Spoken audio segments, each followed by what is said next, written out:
이쁜 딸이 지금 대학교 생활을 하다가 왔잖아. 네. 그런데 대학 생활하고 있을 때 혹시 멋있는 남자나 하구나 혹은 오빠나 혹은 아래 학년 남학생이 뭐 번호를 물어보거나 그런 적은 없었니? 한 번도 없었어? 있기는 하지만 아무 일도 없었다. 번호는 안 줬다? 안 줬다. 번호 안 준 이유는? 그럴 겨를이 아니었어. 숙제하기 바쁘고 강의 듣기 바빴다? 그래. 아빠는 그러면 이제 그렇게 이쁜 딸에게 번호를 물어보려고 어느 애가 있었을 거잖아. 네. 그런 것처럼 아빠에게도 그런 경험이 있을까?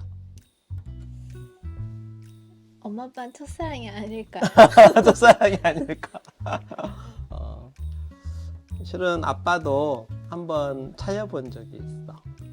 어떤 게 차였냐면 사실 아빠 학생 때 지금도 그러지만 키도 작고 그렇게 뭐 여드름도 많고 못생겨가지고 인기도 별로 없었어. 여자 앞에서는 말도 잘 못했고. 근데 이제 의과대학 졸업반 때 목사님이 소개팅을 해주신 거야. 그래서 이제 자매를 만나보라고 해서 만나러 나갔는데 딱 도착하자마자 첫 번째 질문이 뭐였냐면 몇 대째 신앙인가요? 라고 이렇게 물어보시더라고. 그래서 처음 믿는다 안 믿는 집안 처음 믿는다라고 대답했더니 자기가 약간 실망한 표정으로 자기는 2대째 장로 집안이래. 2대째 장로 권사 집안이라는 거야. 그 집안의 딸인데 자기 역시 2대 이상의 장로 집안의 형제를 찾는다라고 이렇게 얘기를 하더라고. 그래서 내가 마음에 안 들어서 그러나? 키가 작고 못생겨서 그런가 하고 생각하다가 하지만 신앙의 연수는 혹은 집안이 믿는 집안인가 안 믿는 집안이 아빠가 어떻게 할 수 없는 거잖아. 그래서 그냥 만나서 그 말 하고 한 1, 2분 됐을까? 그거 헤어졌어 이제. 그래서 쉽게 말하면 아빠가 차여본 거지. 시간이 지나서 보니까 그 자매님의 이제 얼굴이나 이름은 생각이 안 나지만 왜 그런 질문을 했는가는 알겠어. 시간이 지나서 보니까. 근데 이제 성경에 어떤 이상한 집안 이야기가 하나 나오는데 미가라는 집안 이야기가 나와. 사사기 17장에 나오는데 이상한 이야기가 한 4가지 있고 이상한 반전도 그 안에 있어. 어떤 이야기냐면 미가라는 사람이 있었는데 이름이야. 도둑놈이었어. 도둑질을 했는데 누구 거 돈을 훔쳤냐? 엄마 돈을 훔친 거야. 그래서 은 10개를 은 1000개를 훔쳤대. 아마도 은 1000개를 담아놓은 항아리를 훔쳤을 거라고 생각을 하거나 은 1000개를 담아놓은 가죽 같은 부대를 훔쳤다든가 이렇게 생각해야 되겠는데 그래가지고 돈을 훔쳤어. 엄마가 보니까 돈이 없어졌지. 엄마가 화가 났겠지. 도둑놈이 누군지 모르잖아. 네. 저주를 막 한 거야. 훔쳐가 도둑놈이 뭐 이렇게 망하세요, 죽게 해주세요 이런 식으로 저주를 했을 것 같아. 미가가 듣고 있으니까 저주가 너무 무서워. 그래서 자수했어. 반납하고 자수했거든. 엄마가 축복해. 좀 이상하잖아. 아들은 엄마 돈 훔치고 물건을 잃어버리는 엄마는 저주하고 물건을 돌려주니까 다시 축복하고. 첫 번째 이상한 점이 그거야. 두 번째 이상한 점은 뭐냐면 그 돈으로 우상을 만들어. 뭐라고 하냐면 엄마가 내 아들을 위해서 신상을 새기고 부어 만들자. 그러니까 사람을 위해서 신상을 뭔가를 만들겠다는 거야. 그 우상이잖아. 근데 뭐라고 하냐면 그러면서 하나님께 드린다라고 해.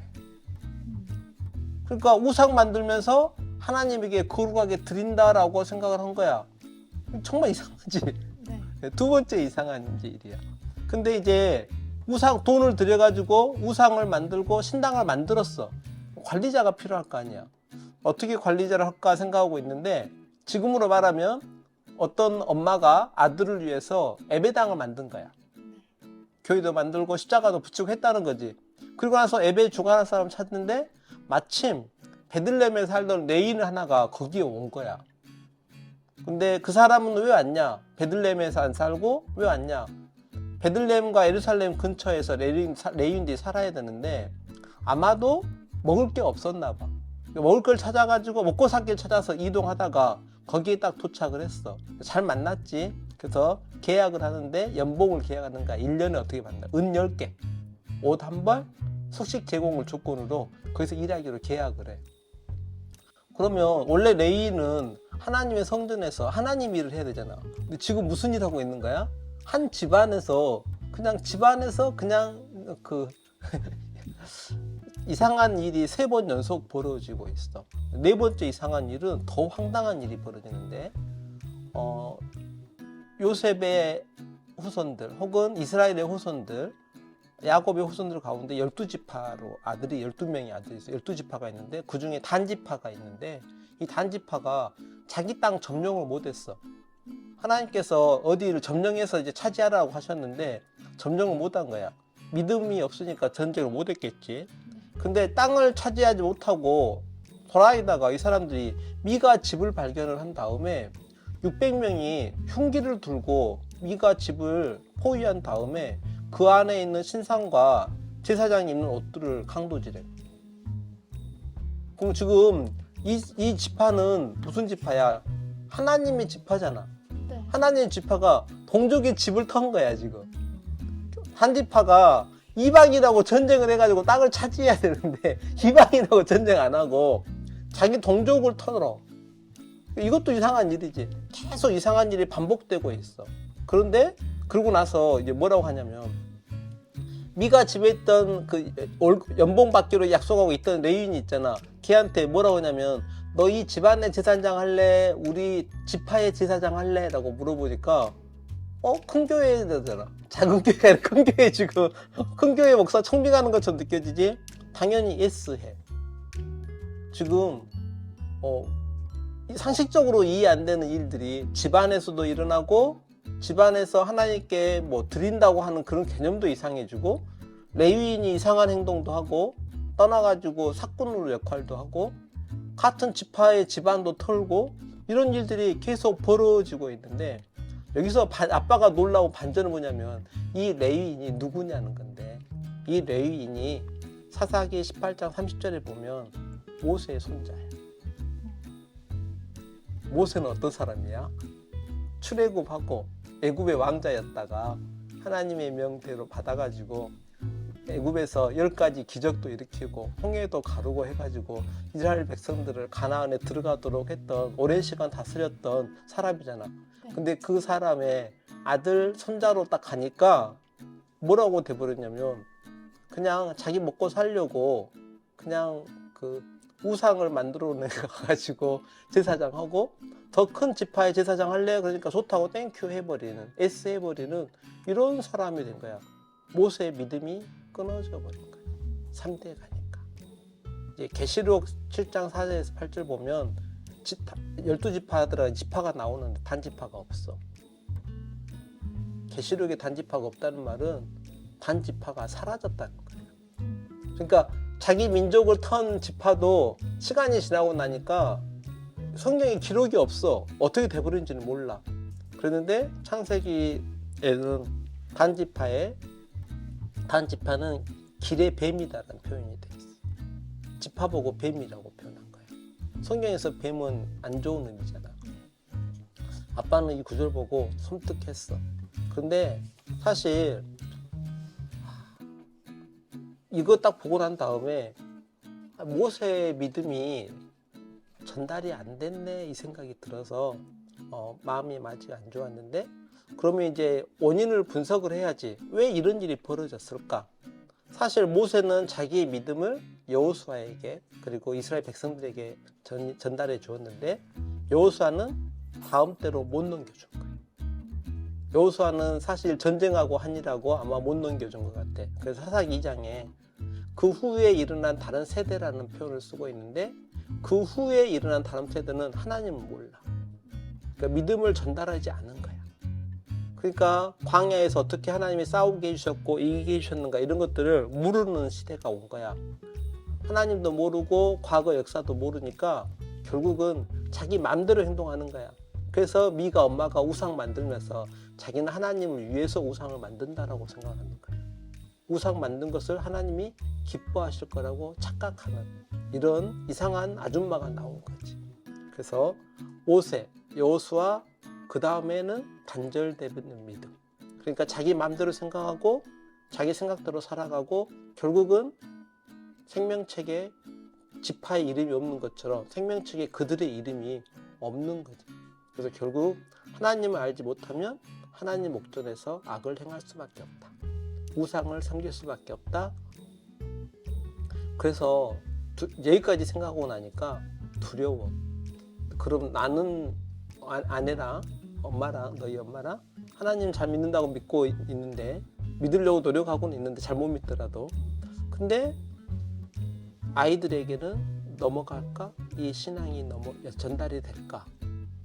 그래서 처음에는 이 구절 묵상한 다음에 곰곰이 생각한 게 하나님 믿음이 자녀들에게 넘어가고 이쁜 딸의 다음 후손들에게도 전달되게 해주세요 라고 이제 기도하다가 아빠가 행하는 방식이 있어야지. 기도하고 말고 난 한 거 외에도 행동을 해야 되는데 그 행동 때문에 아빠가 핸드폰을 딸들이 사면 카톡으로 아침마다 묵상 문자를 보낸 거야. 그래서 언니가 핸드폰을 먼저 샀겠지.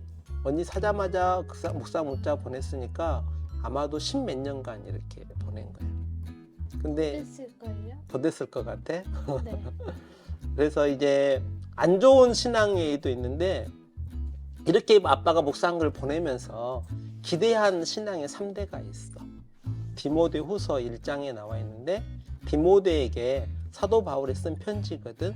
근데 디모데가 어떻게 신앙을 가지게 됐냐면 외할머니 로이스라는 분이 신앙이 있으셨는데 외할머니 로이스가 디모데의 어머니 유니게라는 분에게 신앙을 전달해주고 어머니는 디모데에게 신앙을 전달해준 거예요. 그래서 신앙이 괜찮은 디모데를 사도 바울이 훈련을 시켜서 다음 시대의 어떤 이제 책임자, 교회 책임자로 이렇게 세우는 거지. 그래서 멋진 3대가 없지 않아 있어. 그러니까 이상한 집안의 3대도 있고, 그러니까 열왕기상 보면 오므리 왕이 나오고 아들이 왕이 나오고 아하시아 왕 3대 왕이 나오는데 세 왕이 점점 악해.